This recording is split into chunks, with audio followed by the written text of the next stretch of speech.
on our way back from the meadows. Now, full disclosure, I did a 25-minute video on the way here. And then I did another video about Rose Above It. And then it dawned on me, I didn't see Rose Above It. I didn't hear how he scoped yet. I want to do a video after that. What are you doing? So I'm eating. That's my little travel candies here.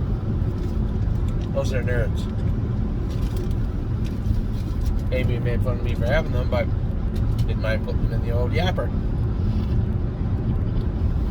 So we'll get another way. Rose Above It, I thought raced good today. I wouldn't lie. I'm not going to lie and say, wasn't disappointed at all. Yeah, when you're 2-5 going on the track, especially as well as he raced last week, I did think he was tons the best. Now, I could have left out, put him on the front, knowing that Mr. Burns was coming. I could have easily done that, cut him loose, sat behind him. Maybe I wouldn't have beaten him, but I would have been 1, 2, 3. But Rose Above It has gone from a rotten little horse when we broke him to an absolute gentleman on the track, and I don't want to risk him reverting back to any form of that horse. I want him to continue to be mechanically perfect, an exceptional little 2-year-old to drive. Listen, I would love if he went out winning 55 today off those fractions wrapped up and everybody in North America is talking about him. Realistically, he did scope 2 out of 5 for mucus, which is moderate to fair amount. Did it cause him not to win? Possibly. Down the backstretch when I went to follow Dave Plone last week when I moved him down, slower fractions last week, but last week when I went to move him around the track, he just zipped right in and out of there like a little car. Today, Dave moved and you'd see him kind of stretch his head out. It was a lot for him today. Was it the airway? Could have been, possibly. But he still did everything perfect. So we'll continue to work on him, and he'll race again next week. Now, some people might say, well, why don't we give him a week off? I want him to continue to learn. I want him to continue to get strong. I like what I see from this horse. I would like to see a little more today, but at the same time, how much of that as the vet 2 out of 5? Pretty random number, pretty round number, but a 2 out of 5 he gave him for mucus. How much did that affect his overall race today? It may just be that. But we'll see next week. Otherwise, I was very happy with him. There's a horse that, they said go. I could have just tapped him on the tail, crossed over in front of them, but I said no. I see what's happening here. I'll let Aaron go, Mr. Wade go, follow Dave Pallone, and Bob's your uncle. It just didn't get to see the uncle. Next week we'll race him again. Harlan L will probably in the 2-year-old side next week. We'll race Rose Above It in the maiden side. Not a big deal. All the maidens go. What's that? Oh yeah, it's Hope Surprise. I'm sorry. Hope Surprise will race in the 2-year-old side, and Rose Above It will race in the maiden. Not really a big deal, right? It's 6 and 1, half a dozen the other when you're talking about maidens. So that's what is going on next week. That's what took place today. Now, more importantly, what took place yesterday. It's almost been a full 24 hours since I spoke to you. Amy. It's almost been a full 24 hours. I talked to you about how impressed and happy I was about the Meadows yesterday. But what about last night? We had a lot of people talking about of Tom and Purple Aura, who should go, why they should go.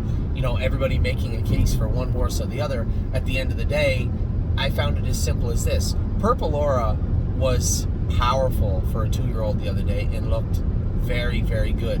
But Purple Aura was not super comfortable, right? Made that bunny hopping, going up to the gate, touching your knee, touching your jack, touching up on the hobbles. We can change that and work with it. But my other concern was her flip-flops on the Scioto surface. Looking back now, with our wonderful hindsight that we're afforded, I would like to have seen Purple Aura at Scioto also, just to see how she got over the track. I got to see Of Tom over the track, and she looked exceptional. Of Tom, the difference between Of Tom and other horses, I don't think Of Tom's as powerful and as strong as Purple Aura right now.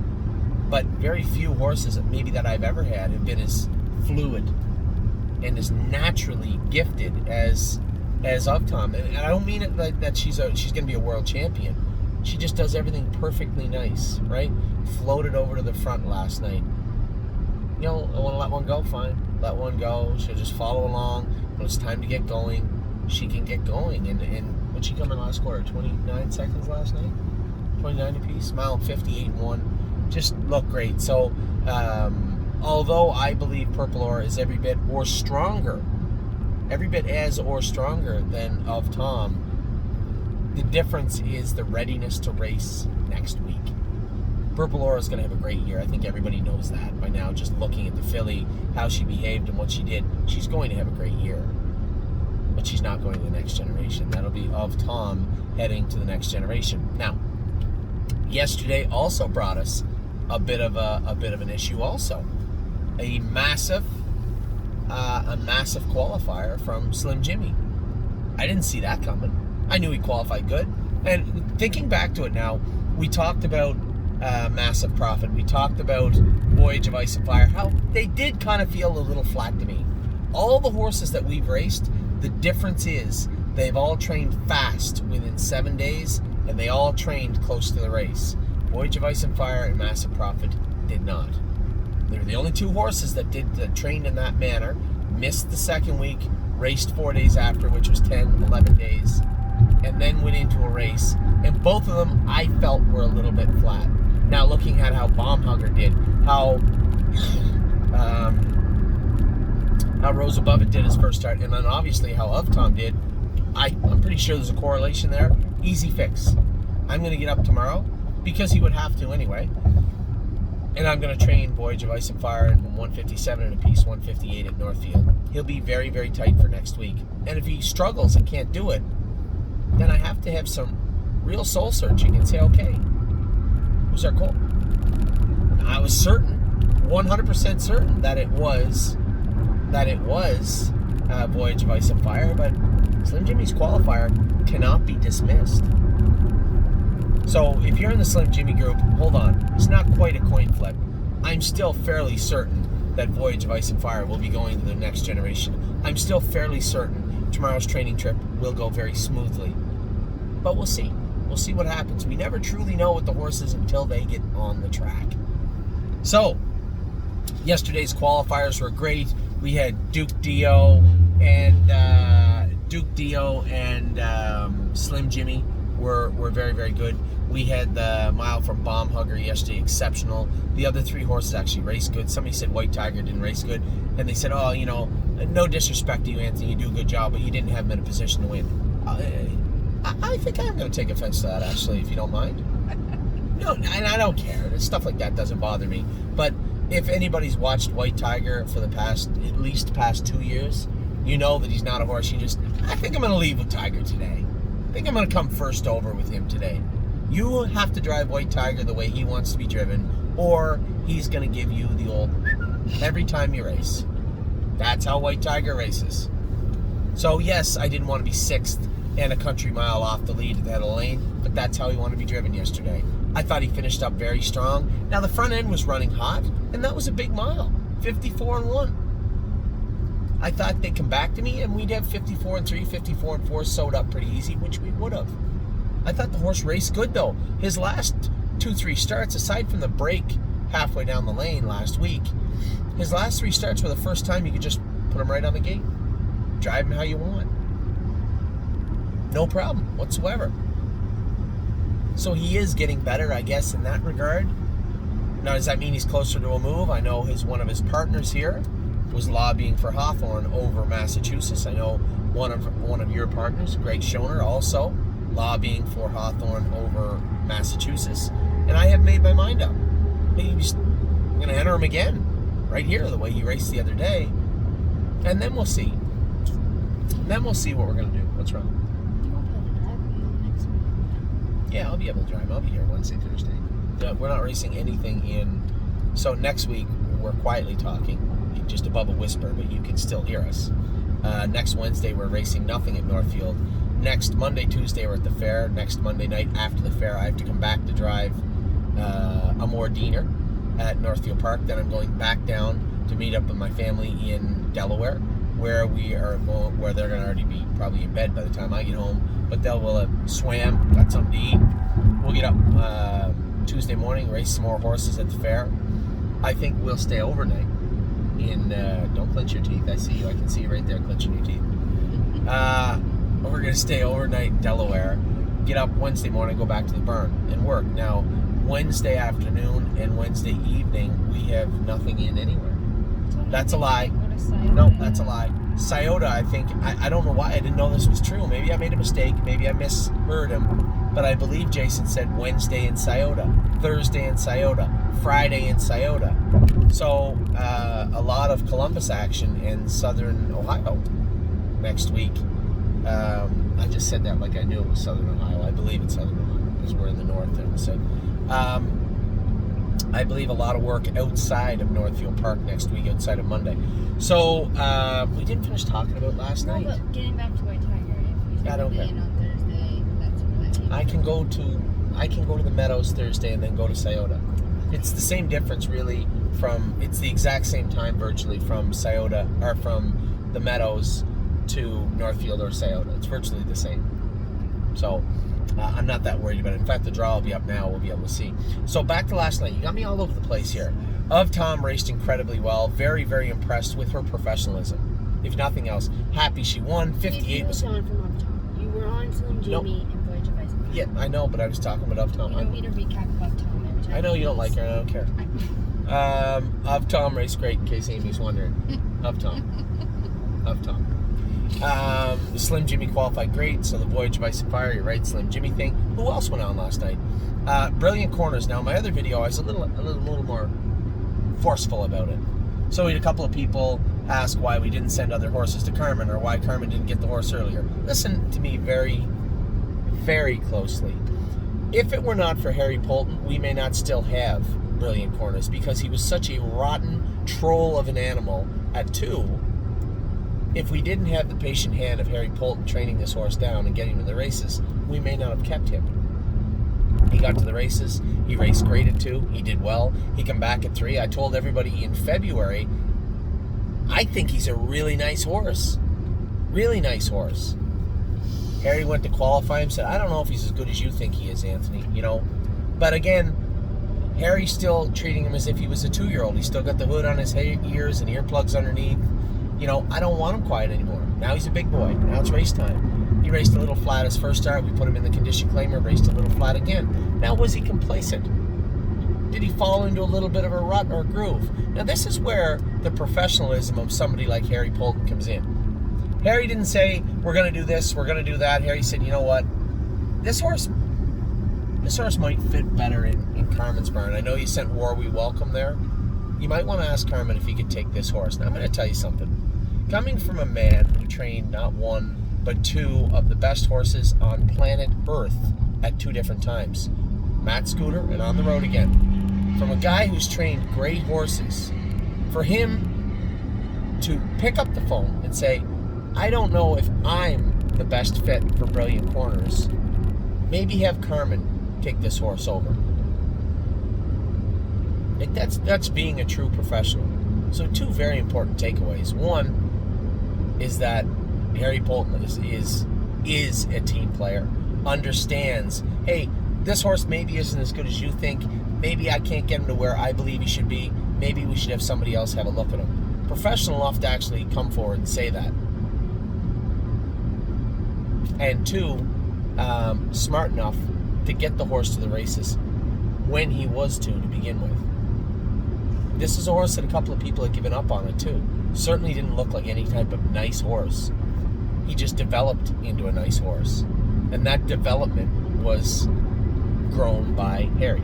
So for the people out there that had anything clever to say about Harry Poulton, the only thing you should say if you're part of Brilliant Corners group or have anything to do with Brilliant Corners, the only thing said to Harry should be thank you. That's what should be said. So a great job by Harry Poulton, a great job by Carmen. The horse raced great. I'd like to see him come forward now, but very appreciative and very, very respectful of what Harry Poulton did. So Brilliant Corners raced good. War We Welcome raced great also. Carmen and I talked after the race extensively. He loves War We Welcome. And I told him, I said, she's a heartbreaker. She's not a tough filly. She's a shallow filly that is very fast. There is quite a difference between fast and very good. There's lots of horses that are fast, right? As a driver, the slang for it would be cheap speed. I say it sometimes, you hear me say it. I don't like to run down our horses, and I'm not going to run down the filly. But make no mistake, anybody that's ever been involved with War We Welcome that didn't have their heart broken at one time or another doesn't have one. Because we all thought that she was going to be the horse last year. Paid her into the Breeders' Crown, paid her in a number of stake races. And it's not that she fell apart. It's not that she gets sore or anything else. Her desire, right around a C-. She just doesn't have that killer desire. She went over here, new surroundings. Jason McGinnis' burn, she won. Shipped her over to Tim's, new surroundings, won 56. It didn't take long for her roots to grow though. She made a break, then she got beat. Then we brought her back here. Oh, I've been here before. Then she got beat. Now she's in a new place with Carmen. It's a new program also. So Carmen, listen, you think she's a gold filly? You go ahead and race her there if you believe she can. You're the trainer. He's the trainer now. He's going to make the decisions on Where We Welcome. And you know what? If he gets along well with her and she races in a gold, fantastic. Great job. So a great job by Carmen last night. Jonathan Drury, so happy for Jonathan also. For Jonathan for driving the filly. He drove her great. Very happy with him. Jody got along great with Brilliant Corners again. Very happy with Brilliant Corners. And what about our girl Grace? James changed his tune last week. For those of you, you know who you are, that bought shares of Grace off of me last week. You stole them. Good for you. You got ahead of me. I'm very, very happy that it worked out well for all of us. We had the breeder of Grace email me and say, hey, could I get some shares back of that filly? Now, obviously, that was an opportunistic phone call, but at the same time, fair is fair, and I did. It sold shares of the filly back. So, very, very happy with everything that took place last night. Very, very happy with Of Tom. Very happy with Bomb Hugger in the afternoon. I was happy with Rose Above It, but realistically, knowing where he came from, what he was and what he is now, I'm really happy. He's just turned into be a very polite and professional horse, and I can't wait to race him the rest of the year. We got Spent coming up tonight. Who's the other one? The one in Georgian. Is tonight Georgian? Friday? No. We're racing somebody else tonight. Oh, the Grey Horse. Ah, the Grey Horse. Good call. We are racing First Glance tonight at Grand River also. So this morning, just to give you guys a little quick update again. I told you about the qualifiers training all this week. Training today, Spirit of Dio, I trained. She was going a mile and 54 over Northfield. Made a break halfway down the lane. I think we got her better. Obviously, she's not built for a half-mile track. I think we got her better, but we do got to tinker just a little bit more with her shoeing. I fall into the same traps as everybody else sometimes. These are the shoes she wore last year, so that must be the shoes she wears this year. It's not the way it works. So we're going to take a little step back, take a fresh look at Spirit of Dio. She'll likely race next week either in the Fillies and Mares class at the Meadows on Thursday, which has not been filling, and it likely won't again, which will precipitate her entry at Scioto Downs on Friday. One of the horses racing at Scioto Downs. So Spirit of Dio almost trained really good today, but still the speed is there, the power was good, and it was a good overall training trip for her. Just a few little more tinkers with her, and we'll see if we can't get her right. Her sister, Garden State Dio, I could tell she was a little spoiled when she got over here. Made a break coming out of the gate. James said she was a little rough in the straightaways. Made a few little changes with her shoeing. We still have to make another change. I trained her by herself in 158.4, 158.3 today. She was good. She'll qualify next Thursday here at, another reason I got to come back Thursday. Next Thursday at, do you know what my next Thursday is going to look like? Qualify at Northfield Park, race at the Meadows, go race at Scioto Downs. How crazy is that? Oh, you'll be fine. Oh, well, thank you. It's very kind of you. The Spirit of Garden State Dio was strong. Going to take those flip-flops off her and qualify her at Northfield Park next week. And then Amordino trained this morning. He's going to race on Monday evening. Really like what I've seen from this horse. He trained good this morning. He trained great. I trained him in 59 was it Saturday? Last Saturday, he trained in 59 by himself in Northfield Park, dealing with some anomalies in his blood. his liver count was up high. How he can do the work he's doing with his liver count up high like that is fairly amazing. Horses are amazing animals. So, very interested to see what he's going to do on Monday. He looked very comfortable today training at Northfield Park. So, great training day today. An absolutely incredible last 2 days racing horses. Now, I say 2 days. I'm going to say a day because Wednesday was kind of tough at the start. Finished off the day. So, let's say not 2 days. Let's say the last 17 hours. Pretty good. But a great day yesterday and a pretty good day to start today. Good luck to the Spent group and good luck to the First Glance group. I hope everything is going well. Certainly has for us. We'll be at it again. We got lots to do tomorrow too, don't we? Are we racing anywhere? Oh yeah, we have Prairie Fire and Hill of Magic in. I'm going to go with Hill of Magic, just in case you're trying to figure out why I'm going with Hill of Magic, because I think she needs the help of the two of them. Luke already qualified Prairie Fire. Prairie Fire is probably going to win tomorrow if he's in with the same group of horses that have been racing there. Hill of Magic, just want to see a good mile out of her. We're probably racing a lot of horses Saturday evening at Georgian Downs, maybe Mohawk again, I'm not sure. And then we have Simba on Sunday. And then it's fair time, Amy's favorite time of the year. Fair time. I will talk to you all very, very soon. I hope you all had a great day. Take care.